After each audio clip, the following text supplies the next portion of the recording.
difficult thing this time is it's not just our movie anymore. It's owned by the entire audience. And because thankfully the first movie was very successful, there's a very high level of expectation.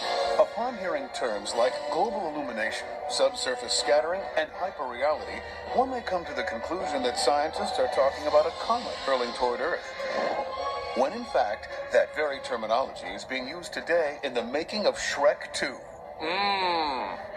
Which showcases some of the most astonishing breakthroughs ever in computer animation. Technology has advanced in a number of ways that make Shrek 2 better, bigger, more beautiful than Shrek 1. One of the things that we're trying to do is definitely we're trying to raise the bar, and we want to make sure that we're pushing the envelope and really delivering something new for the audiences to see. In Shrek 2, we have a lot more human characters than we had in Shrek 1, and so we spent a lot of time kind of bringing up the level of, what the human characters look like. We have actually quite a few different hair systems and ways to deal with hair and fur so that it looked beautiful and perfect and moved nicely, and just in general that the hair would look more believable. Shrek 2 is more intricate and more detailed in such a way that it's able to present a picture that is more realistic, and you can almost walk into this movie. We spent effects time developing rain systems and moving clouds for dramatic scene where clouds roll in, and snow.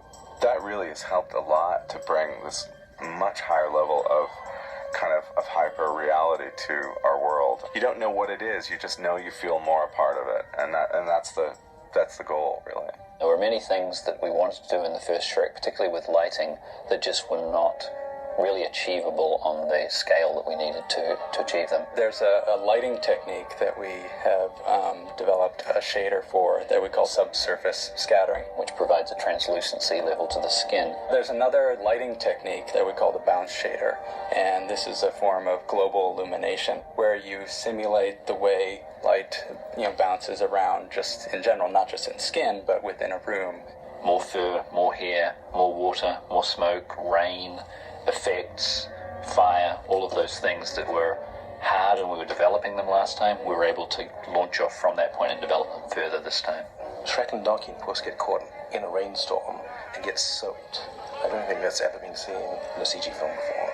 And it's beautiful. So people, even though we haven't seen anything between Shrek 1 and Shrek 2, they've definitely been working very hard to make sure that this is a whole new feast for the eyes. It's really great. When you see Shrek 2 and you see a mere 3 years later what we are able to realize of our artists' dreams and imagination in that film, it kind of takes your breath away.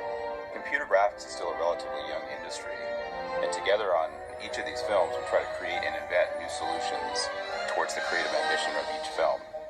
We have an amazing partnership with HP.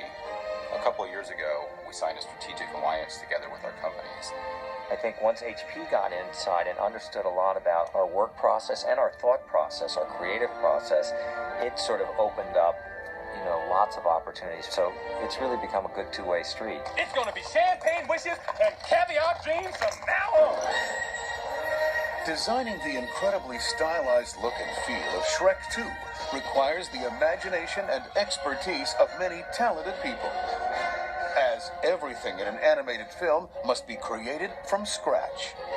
To get the look of the movie going, we work in imagining what the movie will look like by painting, sketching, drawing. Wow!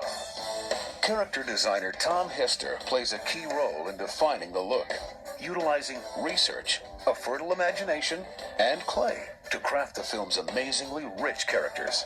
With a sculpture, we can kind of talk about 360 degrees of angle there and really figure out how this character is going to look. We'll do several versions.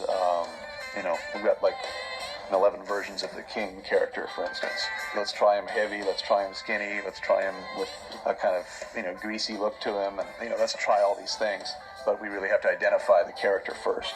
At that point, we'll transfer all these sculptures, send them up to PDI so that can be digitized into the computer. Oh, well, let's explore that, shall we? Shrek 2 really, we always joke, is really like a fashion show. In designing character clothing that move